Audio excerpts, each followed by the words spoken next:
So hello everyone, this is Neelam here and welcome to another design. So if you are new here, please subscribe to my channel because मैं बहुत अच्छी terracotta jewellery making के videos मेरी channel पे डालती हूँ. So if you also want to learn every basic details about terracotta jewelry making and if you also want to create your own customized pieces of terracotta jewelry, you need to subscribe the channel and hit the notification bell ताकि जब भी मैं कोई भी नया video post करूँ तो उसका नोटिफिकेशन आपको तुरंत आ जाए. So let's move on to today's topic. Today we are going to learn everything about U-pin making and घुंघरू bead making. So there is a lot more confusion कि हम कौन सा नाइक्रोम वायर यूज करें, nichrome wire की thickness क्या होनी चाहिए, U-pin की साइज क्या होनी चाहिए. So everything we are going to cover in this video. So video को एंड तक ज़रूर देखें एंड वीडियो अच्छा लगे तो ज़रूर लाइक करें एंड उसको शेयर भी करें. So without further ado, let's dive into the video. So here I have three different types of nichrome wire, three different gauge of nichrome wire. One is 24, 26 and 28. So gauge in the sense the thickness of the nichrome wire, इन तीनों nichrome wire की thickness जो है वो different है.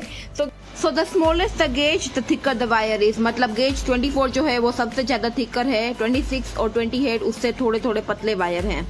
ये तीनों ही wire हमारे terracotta jewellery में बहुत ज़्यादा इंपॉर्टेंट हैं. So first of all let's make you pin. So you pin कैसे बनाते हैं, घुंघरू बीड कैसे बनाते हैं, घुंघरू पिन कैसे बनाते हैं, उस पर ऑलरेडी मैंने एक शॉर्ट वीडियो डाला है. But let me explain you in this video with a very detail procedure. So all you need is आपको नोज प्लायर चाहिए एंड अ कटर चाहिए.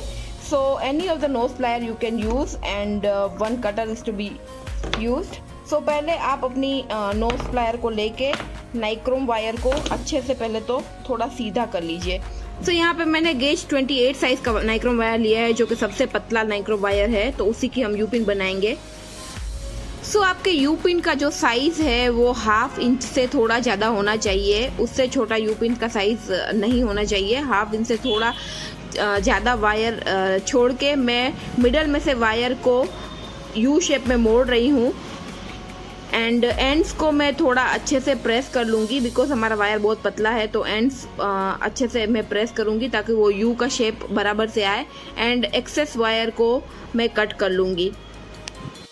सो इन दिस वे मेरी यू पिन रेडी है and see this is a perfect you pin.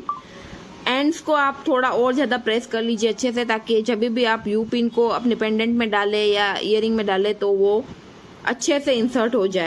सो यहाँ पे मैंने तीनों size के यूपिन बना के रख लिए हैं. तो ये देखिए गेज 24, 26 और 28. सो गेज 28 जो कि बहुत ज़्यादा पतला वायर है तो डिफरेंस आपको देखने में ही पता चलेगा. 24 और 26 में आपको बहुत ज़्यादा फर्क नहीं पता चलेगा बट जब वायर आपके हाथ में आएगा तब आपको एक्चुअल डिफरेंस दोनों में पता चलेगा. सो चलिए अब जानते हैं कि कौन सा साइज का यूपिन किस चीज़ में यूज़ होता है. तो जब भी आप पेंडेंट बनाते हैं, जब पेंडेंट में जो भी यूपिन आप डालते हैं तो आप गेज 28 साइज की यूपिन पेंडेंट में डालिए जो कि सबसे पतला वायर है. बिकॉज हमारा पेंडेंट और हमारी ईयरिंग्स और बीड्स सब साथ में ही बेक होने जाता है तो बीड्स और ईयरिंग्स बिकॉज वो छोटी छोटी साइज की होती है तो वो जल्दी बेक हो जाती है और पेंडेंट एट लास्ट बेक होता है.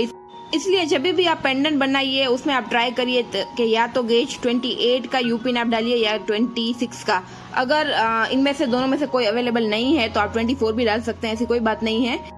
सो जो सबसे थिकर वायर है जो कि गेज 24 है उसको हम घुंघरू बीड्स बनाने में यूज़ करते हैं. बिकॉज घुंघरू बीड्स जब बेकिंग में हमारे पीसेस जाते हैं तो घुंघरू बीड्स सबसे पहले बेक हो जाते हैं क्योंकि उनकी साइज बहुत स्मॉल होती है, इसीलिए उनकी हीट रेजिस्टेंट कैपेसिटी लो होती है. इसीलिए हमारा वायर जल ना जाए, रस्ट ना हो जाए तो हम उसमें थिक वायर डालेंगे जो है गेज 24. और जो पेंडेंट है उसकी हीट रेजिस्टेंस कैपेसिटी थोड़ी ज़्यादा होती है तो उसमें हम गेज 28 या 26 दोनों में से कोई भी यूज़ कर सकते हैं. और बस यही वजह है कि भाई हमारा वायर रस्ट नहीं होना चाहिए. गेज 26 जो कि मिडल गेज है, जो मिडल थिकनेस वाला वायर है, न ज़्यादा पतला न ज़्यादा मोटा, वो हम ईयरिंग्स में यूज़ करेंगे बिकॉज हमारी ईयरिंग्स की भी साइज़ न ज़्यादा बड़ी है और न ज़्यादा छोटी है. तो जब भी ऐसे ईयरिंग्स का पीसेस होते हैं हम उसमें गेज 24 यूज़ करते हैं. सो ये जो घुंघरू बीड है उसमें मैंने गेज 24 साइज का ही वायर यूज़ किया है बिकॉज जब हम इसको बेक करने के लिए डालेंगे तो ये जो घुंघरू बीड है वो सबसे पहले बेक हो जाएगा apart from the remaining part. इसीलिए घुंघरू बीड में मैंने गेज 24 और बाकी के पार्ट में मैंने गेज 26 वायर यूज़ किया है. सो आई होप के यूपिन कैसे बनती है वो आपको क्लियर हो गया होगा आइडिया. यूपिन का साइज़ हमको ½ इंच से थोड़ा ज़्यादा रखना है, more than ½ inch. So because हमारी यू पिन इतनी पेंडेंट के अंदर जानी चाहिए ताकि बेकिंग के टाइम में या आफ्टर असेंबलिंग पेंडेंट से हमारी यू पिन बाहर ना आ जाए। अगर छोटी यू पिन होगी तो छोटा सा पार्ट अगर पेंडेंट में जाएगा तो चांसेस है कि वो पेंडेंट से बाहर आ जाए। सो इसीलिए हम अच्छा खासा पार्ट यू पिन पेंडेंट में जाए, इसलिए अच्छी खासी बड़ी यू पिन बनाएंगे।